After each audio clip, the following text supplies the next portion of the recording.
नाम क्या हुआ? मेरा नाम आसिफ आदिल हुआ। मैं जन अधिकार पार्टी का पूर्व प्रदेश सचिव हूँ जी। और साथ ही साथ अभी मिथिला यूनिवर्सिटी में छात्र नेता हूँ। मिथिला यूनिवर्सिटी हमसे ऑलरेडी जुड़ा हुआ है। हो सकता है कि आप यहाँ से इतना फोटो भेजा जाता है, वीडियो नहीं भेजा जाता है, लेकिन फोटो समझिए कि कम से कम रोज 25 10 तो जरूर भेजा जाता है मिथिला यूनिवर्सिटी से। तो आपसे भी हम रिक्वेस्ट करते हैं कम से कम वीडियो वहाँ से भेजा कीजिए ताकि आपका चले, फोटो हम नहीं चलाते। अच्छा, एक चीज़ बताइए आप कि जन अधिकार से आप जुड़े हुए हैं, क्यों जुड़े हुए हैं? इतना पार्टी है यहाँ, आरजेडी है, बीजेपी है, जेडीयू है, बीजेपी है, कांग्रेस है, वीआईपी है, क्या खूबी उसमें देख के क्यों जुड़े हुए हैं? क्या है आपके मन में, क्यों? देखिए, जब जन अधिकार पार्टी का गठन हुआ था उस समय से ही हम लोग समझिए फाउंडर मेंबर के रूप में ही हैं। जी। पप्पू यादव जी जब आरजेडी से अलग होकर के अपने पार्टी का गठन किए थे उस समय से ही हम लोग उसमें हैं। जी। जन अधिकार पार्टी के बारे में आपको बता दूं, आज तक वो पार्टी सत्ता में तो नहीं आई, जी। मगर सेवा और समर्पण के लिए वो पार्टी जानी जाती रही है। जी। अभी हम लोग कांग्रेस की विचारधारा से प्रभावित होकर सारे लोगों ने आदरणीय सांसद पप्पू यादव जी के नेतृत्व में कांग्रेस की विचारधारा को मजबूत करने की बेरा उठाई और राहुल गांधी जी के साथ कदम से कदम मिलाकर हम लोग आगे बढ़ रहे हैं। जी। लेकिन ऐसा था, आप पप्पू यादव का जिक्र किए हैं, पप्पू जी हमसे बहुत क्लोज हैं। हाँ, उनका ही मोबाइल हमारे पास में है, बातचीत भी होता है, सब कुछ ठीक है। लेकिन पप्पू जी और लालू जी में कभी मान लीजिए 36 का आंकड़ा था। अभी देख रहे हैं कि इनकलाब जिंदाबाद, तेजस्वी यादव जिंदाबाद पूरा लगा रहे हैं। तो ये राजनीति है, राजनीति में मान लीजिए कुछ पता नहीं चलता है कि कौन किसका दोस्त कौन है, कौन किसका एनिमी मतलब दुश्मन कौन है, कुछ ये नहीं लग रहा। आपको क्या लग रहा है? आपको मैं एक जगह करेक्ट कर दूं, पप्पू यादव जी और लालू यादव में कभी 36 का आंकड़ा नहीं रहा। अच्छा।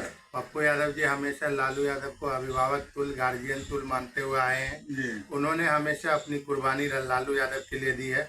जब लालू यादव जी विपक्ष के नेता थे उस समय भी विधायक लाकर पप्पू यादव जी ने उनको मुख्यमंत्री बनाने का काम किया था। पप्पू यादव जी हमेशा लालू यादव की विचारधारा के लिए, लालू यादव जी के लिए हमेशा तत्पर रहे हैं और लालू यादव को हमेशा अभिभावक तुल्य ही माना है। इसलिए 36 का आंकड़ा कभी नहीं, अभिभावक तुल्य लालू यादव थे पप्पू यादव के लिए और हमेशा पप्पू यादव के लिए रहेंगे। पप्पू यादव जी व्यक्तिगत कोई चीज नहीं लेकर चलते हैं। आप जैसे कह रहे हैं कि अभी लालू यादव जिंदाबाद, तेजस्वी यादव जिंदाबाद क्यों करना पड़ रहा है? हम लोगों का साफ कहना है, बीजेपी और आरएसएस को हराने के लिए हमें जो भी कुर्बानियां देनी पड़ेंगी उसमें हम लोग महागठबंधन के साथ होकर मजबूती से लड़ेंगे और आरएसएस, बीजेपी और एनडीए सरकार को बिहार से उखाड़ फेंकने का जो संकल्प हम लोगों का है उसको दोहराते हुए उस संकल्प पे हम आगे रहेंगे। जी सर, बताइए कि आपने जिक्र किया है कि कभी 36 का आंकड़ा नहीं था, लेकिन पप्पू यादव कितना बार मान लीजिए पार्टी को टिकट के लिए अप्लाई किए, लास्ट में जब न कांग्रेस उनको टिकट दिया न आरजेडी कांग्रेस दिया, तब लास्ट में समझिए कि इंडिपेंडेंटली लड़े और जीत भी गए। पप्पू जी में ये ताकत है कि अगर वैसे भी लड़ते आए हैं बारम्बार, मान लीजिए क्या ही आया, आज तक वो हार नहीं खाया, तो मजबूरी है कि पार्टी उनको टिकट देना ही पड़ेगा। तो आप जो जिक्र किए कि अगर दोनों को 33 का आंकड़ा रहता तो जरूर उनको टिकट मिलता। देखिए, टिकट मायने नहीं रखता है, 36 का आंकड़ा भी यहाँ पर मायने नहीं रखता है। पप्पू यादव जी ने जब बाढ़ में, कोरोना में इतना मदद किया तब भी मधेपुरा की जनता ने उनको हरा दिया। जब जनता नहीं समझ सकी, मैं एक बात दावे के साथ कहता हूँ, बिहार का यह दुर्भाग्य है कि बिहार की राजनीति और उत्तर प्रदेश की राजनीति सिर्फ जाति और धर्म पे आधारित रह गई है। विकास यहाँ कोई मुद्दा ही नहीं बनता है।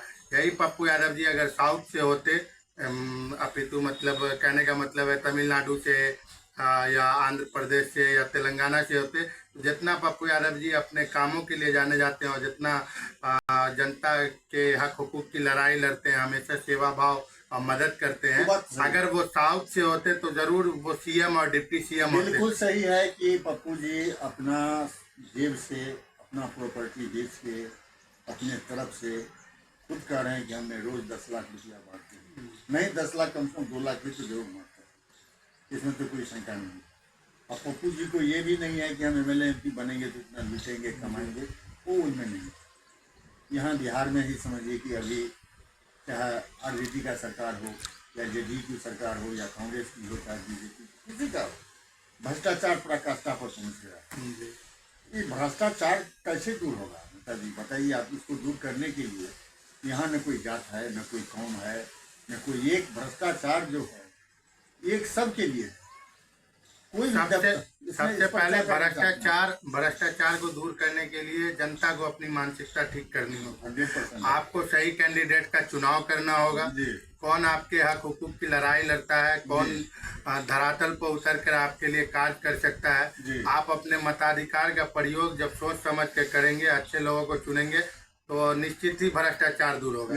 जब आप अपने वोट की खरीदारी करवाएंगे, यानी आप अपने वोट को बेचेंगे चंद रुपयों में, दारू में, पैसे में, लालच में आकर आप अपने वोट को का खरीद फरोख्त करेंगे, तो आपका भ्रष्टाचार कभी खत्म नहीं होगा। और जाति धर्म से ऊपर उठकर जो भी अच्छे लोग हैं उनका चुनाव अगर आप करेंगे तो निश्चित ही भ्रष्टाचार बिहार से खत्म होगा। बिल्कुल आप 100% सही बोले हैं। और यहाँ का जी थे, लाल बहादुर शास्त्री जी था, अब्दुल कलाम आज़ाद जी थे, समझिए ना।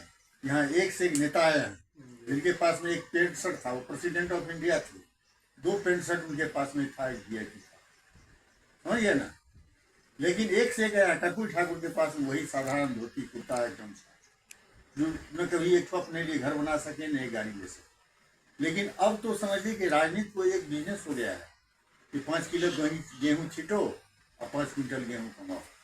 तो इस चीज़ को दूर करने के लिए ये जो भ्रष्टाचार जो मुंह बाया हुआ है कि बिहार से इसको मान लीजिए ऐसा नेता हूँ जो इसको दूर करे, इसके लिए नवयुवक जब तक मान लीजिए इससे आगे नहीं आएगा, अपना त्याग नहीं दिखाएगा, तब तक ये दूर होने वाला नहीं है। चाहे कोई भी पार्टी क्यों नहीं, कोई भी क्यों नहीं, ऐसा आदमी को आप सही बोल रहे हैं कि ऐसा आदमी को वोट दीजिए जो समझिए कि ईमानदार हो, जो अपने लिए बारे में नहीं सोचे, देश के लिए सोचे, जनता के लिए सोचे।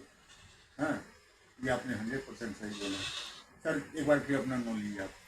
मेरा नाम आसिफ आदिल हुआ जी। मैं जन अधिकार पार्टी जब थी उसका पूर्व में प्रदेश सचिव रहा हूँ जी। और अभी फिलहाल छात्र नेता हूँ, पक्कोवादी छात्र नेता के रूप में मेरी पहचान है। अच्छा, मोबाइल नंबर कितना हो जाता है?